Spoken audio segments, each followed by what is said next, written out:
नमस्कार, हमारी विशेष पेशकश में आपका स्वागत है। मैं हूं अरविंद प्रताप और आप देख रहे हैं नक्शत न्यूज। तो आज पूरा प्रदेश नक्सल गतिविधियों से दहल रहा है। कोई भी दिन ऐसा नहीं गुजरता जब सूबे की धरती खून से लाल नहीं होती हो। इस समस्या ने सरकार और प्रशासन को हिलाकर रख दिया है।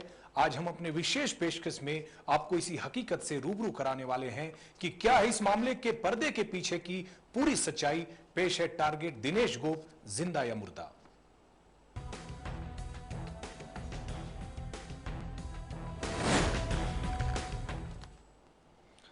तो झारखंड में आतंक का पर्याय बने पीएलएफआई के टेरर को समाप्त करने के लिए पुलिस ने रणनीति तैयार कर ली है।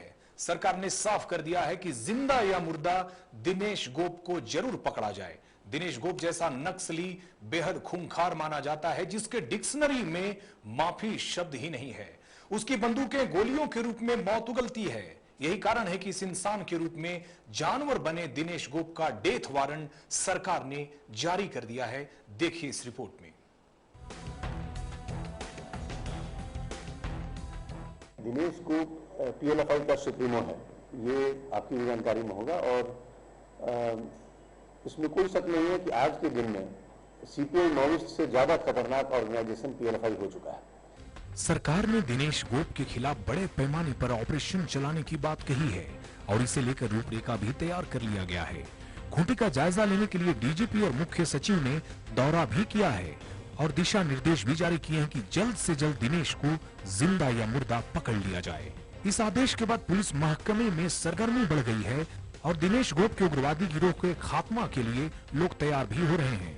देखिए, ऑलरेडी हमारे संयुक्त ऑपरेशंस लॉन्च हो चुके हैं।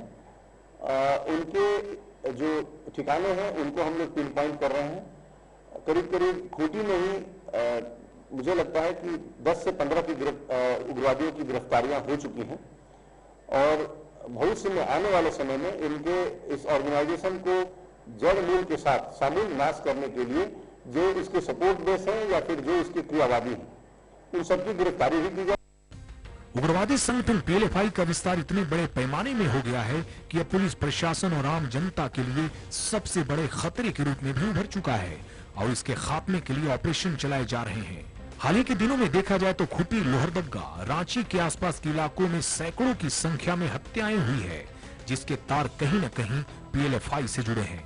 यही नहीं, पीएलएफआई ने अपने इलाके भी बढ़ाए हैं और कई लड़के लड़कियों को भी संगठन से जोड़कर उन्हें उच्च पद भी दे दिए हैं ताकि उनके इलाके को बांटकर उनसे अपराध कराए जा सके, जिनका मुख्य काम रंगदारी और लेवी वसूलना है और नहीं देने पर हत्या करके दहशत फैलाना है। और हम लोगों ने बेसिकली इसमें कोई शक नहीं है कि आज हमारी पहली पार्टी पीएलएफआई है और उसमें दिनेश गोप को पकड़ना या फिर अगर मुठभेड़ हुई और मुठभेड़ में मारा जाता है तो ऑब्वियसली वो मुठभेड़ में मारा जाएगा। लेकिन हमारी पहली प्रायोरिटी है कि पहले दिनेश गोप को की गिरफ्तारी और उससे जुड़े हुए जितने भी कमांडर्स हैं उसके, चाहे वो जीतन गुड़िया हो या फिर जेठा कच्छप हो या फिर और भी कई हैं, शंकर गोप है, वैसे कई उग्रवादी हैं जिनकी गिरफ्तारी एकदम आवश्यक है। जिस तरह खूंटी, रांची और इसके आसपास के इलाके में टेरर के रूप में उभरा दिनेश गोप को पुलिस ने जिंदा या मुर्दा पकड़ने के लिए मुहिम चलाया है, समय रहते अगर इसे गिरफ्तार नहीं किया गया तो कई और हत्याएं हो सकती है और इसके बुरे परिणाम भी सामने आ सकते हैं। कैमरामैन मंजीत के साथ गौरव प्रकाश, नक्शत न्यूज, रांची। तो सवाल बहुत बड़ा है कि सूबे में आखिर हत्याओं का जो सिलसिला है कब रुकेगा। और सबसे बड़ा सवाल यह भी है कि नक्सलियों के नाम पर जो आपराधिक गिरोह पनप रहे हैं सूबे में, रांची के आसपास के इलाकों में, इसने रांची वासियों की नींदें हराम करके रख दी है। रोज हत्याओं ने रांची के लोगों को दहला के रख दिया। हमारे साथ हमारे सहयोगी न्यूज रूम से गौरव प्रकाश जुड़े हैं, जिन्होंने इस रिपोर्ट को तैयार करने में काफी मेहनत की है। हम उनसे जानेंगे कि क्या है पूरा मामला। गौरव, जिस तरह से सूबे में सरकार और उसका महकमा भी बेबस नजर आता है नक्सलियों के आगे, तो सवाल यहां पर यह उठता है कि सरकार ने तो खात्मे की बात कह दी, लेकिन आखिर खात्मा होगा कैसे? क्या इतनी इच्छा शक्ति सरकार के पास है? पीएलएफआई जो है पूर्ण रूप से उग्रवादी संगठन मानती है सरकारी से, और इसे जो अपना एक लिस्ट बनाया गया उसमें सबसे वांटेड, मोस्ट वांटेड ग्रुप माना जाता है कि यहाँ के जो उग्रवादी हैं वो रांची, खूंटी, लोहरदगा और आसपास के इलाके जितने हैं, जो ग्रामीण इलाके हैं, वहाँ ये दहशत फैलाते हैं। इनका पहला काम रहता है कि किसी तरह वो लेवी वसूलें और अपने आप को पैसे की ताकत से मजबूत करे, उसके बाद उसे हथियार खरीदना है और उसके बाद अयासी में उनका जीवन काटता है। तो कहीं ना कहीं ये पूरा संगठन जो है आपराधिक संगठन, और इस संगठन का खौफ अब इतने बड़े पैमाने में देखने को मिल रहा है कि अब मुख्य सचिव और डीजीपी इन्होंने खूंटी जाकर वहां पर जाकर जायजा लिया है, हवाई मार्ग से वहां गए थे। कहीं ना कहीं ये स्पष्ट करता है जब कोई पुलिस प्रशासन का आला अधिकारी, राज्य सरकार का आला अधिकारी जब कोई जगह पहुंचता है, वो भी पीएलएफआई जैसे उग्रवादी संगठन के खात्मे के लिए, तो अहम सवाल खड़ा होता है कि आखिर उस जगह पर काफी बड़ा लोगों का पैमाने पर संगठन जो है वो सक्रिय है और यहाँ दहशत फैलाए हुए हैं। ये चीज वास्तव में ये देखने को मिल रही है कि अगर पिछले कुछ दिनों में देखा जाए तो पीएलएफआई के द्वारा कई हत्याएं का दौर शुरू हुआ है, जिसमें खासकर खूंटी जो है वहां सैकड़ों की संख्या में लोग मारे गए हैं। तो कहीं ना लेकिन यहाँ पे गौरव बात यह है, अभी जो बातें आ रही हैं कि दिनेश गोप को जिंदा या मुर्दा पकड़ा जाए, लेकिन ये घोषणा तो बहुत पहले सरकार ने की थी। उसके बाद भी अगर फिर से इसकी पुनरावृत्ति सरकार करती है तो क्या ये माना जाए कि सरकार ने जो कहा था उसे करने में कामयाब नहीं रही सरकार?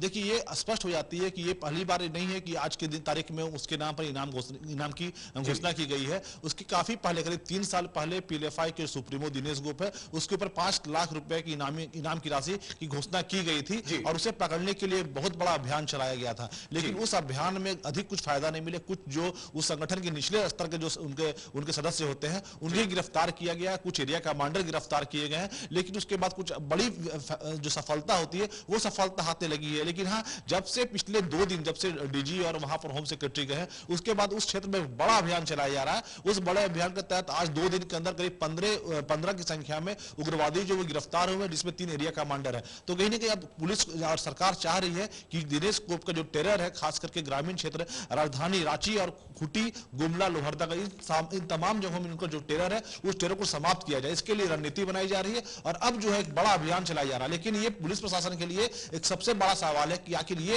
आज क्यों पीएलएफआई आज का संगठन नहीं है, ये पुराना संगठन है। जब संगठन पनप रहा था उस समय इस पर दबिश क्यों नहीं बनाई गई कि रांची पूरे झारखंड। लेकिन दबी जुबान से लोग ये भी स्वीकारते हैं कि कभी न कभी नेताओं ने भी मदद ली है पीएलएफआई की, और सबसे बड़ी बात कि नक्सलियों के सफाये के लिए, माओवादियों के सफाये के लिए प्रशासन ने भी कभी पीएलएफआई की मदद की है। दबी जुबान से सियासत के ही गलियारों में नहीं बल्कि सूबे के हर तरफ ये चर्चा भी है। गौरव देखिए इस बात को नकारा नहीं जा सकता है कि प्रायः इस तरह की बात सामने भी आती है कि जब चुनाव होता है तो इस तरह के संगठन जो उग्रवादी संगठन है उनसे मदद ली जाती है ताकि नेता जो है अपना वर्चस्व स्थापित कर सके और चुनाव में जीत सके। इसकी शिकायत कई बार पुलिस मुख्यालय के पास पहुंची है, सरकार के पास पहुंची है। उसके बाद मामले को कहीं ना कहीं, क्योंकि ये मामला पूर्ण रूप से राजनीतिकरण हो जाता है, तो ये मामला कहीं ना कहीं दब जाता है। लेकिन अगर विशेष रूप से देखा जाए पीएलएफआई हो चाहे, लेकिन आज मुख्य सचिव ने स्वीकार किया है गौरव, आज उनके बयान भी काफी तीखे रहे हैं। उन्होंने परोक्ष रूप से सियासत को भी कटघरे में खड़ा किया। साफ तौर पर उनका कहना था कि किसी भी कीमत पर नक्सलियों की इस तरह की जो घटनाएं बर्दाश्त नहीं की जाएगी और जो राजनीतिज्ञों के जो हस्तक्षेप इस तरह के मामले में होते रहे उसे भी स्वीकार नहीं किया जाएगा। किस रूप में देखते हैं इस बयान को? देखिए निसंदेह जिस तरह से चीफ सेक्रेटरी ने पिछले कई दिनों से उनका वो ग्रामीण क्षेत्र जा रहे हैं और वहां जाकर जायजा ले रहे हैं, इस क्रम में खूंटी भी गए थे और एक बार खूंटी में जाकर उन्होंने अपनी ओर से बातें भी साफ कर दिया था कि पीएलएफआई के खिलाफ किसी तरह की जो घटनाएं बढ़ रही हैं घटनाएं को बढ़ने नहीं दिया जाएगा। लेकिन आज वो धनबाद गए थे जहां पर एक हमारे शहीद जवान जो शहीद हुए हैं उनके पार्थिव शरीर में जाकर उन्होंने श्रद्धांजलि भी दिया है और उस दौरान उनका साफ तौर से कहना था कि जो नक्सली हैं या उग्रवादी हैं उनकी एक्टिविटी को रोकना हर मायने पर आवश्यक है। और उन्हें यह भी कहा कि जो राजनेता या नेता बीच में आएंगे तो उनके तो बर्दाश्त नहीं किया जाएगा जब तक वो उस पद में है। इस पद का डेकोरम रखते हुए अब इनके खिलाफ बड़ा अभियान चलाया जा रहा है। इस तरह की तीखी बात कही गई है और ये बात जवाब से है कि जो सजल चक्रवर्ती जो मुख्य सचिव है वो जिस तरह से बात कर रहे हैं और काम करने का तरीका है तो कहा जा सकता है कि इस पर नकेल कसा जा सकता है। लेकिन इसके लिए तीव्र इच्छा शक्ति की आवश्यकता है और एक प्रॉपर पुलिसिंग की। क्योंकि लेकिन क्या कारण है गौरव कि ये जो इच्छा शक्ति है ये सिर्फ अधिकारियों के अंदर दिखाई देती है, सूबे के नेताओं के अंदर इच्छा शक्ति क्यों नहीं दिखाई देती? अगर सूबे के राजनेता के बारे में कहा जाए तो उस एरिया में खास करके जब हम लोग पीएलएफआई की बात कर रहे हैं तो पीएलएफआई जो है वो रांची के ग्रामीण क्षेत्र, खूंटी, लोहरदगा, लातेहार, ये 4-5 जो जिले हैं उस एरिया में एक्टिव है और उस जगह के जो राजनेता है क्योंकि कहीं ना कहीं साठगांठ की बात सामने भी आ चुकी है। इस कारण बातें जो है सामने जरूर आती है लेकिन इस पर काम नहीं किया जा पाता है पूरा। लेकिन अब जो है पुलिस प्रशासन के द्वारा और गृह सचिव के द्वारा, डीजीपी के द्वारा इन सारे महकमा जो एक साथ एक संगठित हुए हैं और उनका साफ तौर से कहना कि दिनेश गोप का जो टेरर है उस टेरर को खत्म किया जाए। इसके लिए सिर्फ दिनेश गोप एक आदमी नहीं है। पीएलएफआई की जब बात की जाती है, क्यों अभी संगठन काफी विस्तार हो चुका है और कई सैकड़ों की संख्या में लड़के जो हैं इस संगठन में जुट रहे हैं। उन्हें खास करके एरिया कमांडर, उसके अलावा कुछ और पद भी बनाए जाते हैं, उस पद के अनुसार उन्हें एरिया दिया जाता है ताकि उस क्षेत्र में जाकर अपना वर्चस्व स्थापित कर सके, लेवी वसूल सके, और अगर लेवी नहीं मिलती है तो हत्या करके उस जगह में दहशत फैला सके ताकि उन्हें लेवी की रकम मिल सके। इस तरह की घटना को वो अंजाम देते हैं। ये पहली बार नहीं है, इसके पहले मुख्यालय के द्वारा कई बार दावा भी किया गया था कि पीएलएफआई पर जो है वो लगाम कसा जाएगा, लेकिन बिल्कुल सारे दावे जो है बने रहिए। लगातार हम अपडेट अपने दर्शकों को भी देंगे कि क्या है पूरा मामला, और बताएंगे आपको ब्रेक के बाद कि किस तरह से जो प्रशासनिक महकमा है, पुलिस का जो महकमा है, दिनेश गोप के सफाई में लगा हुआ है।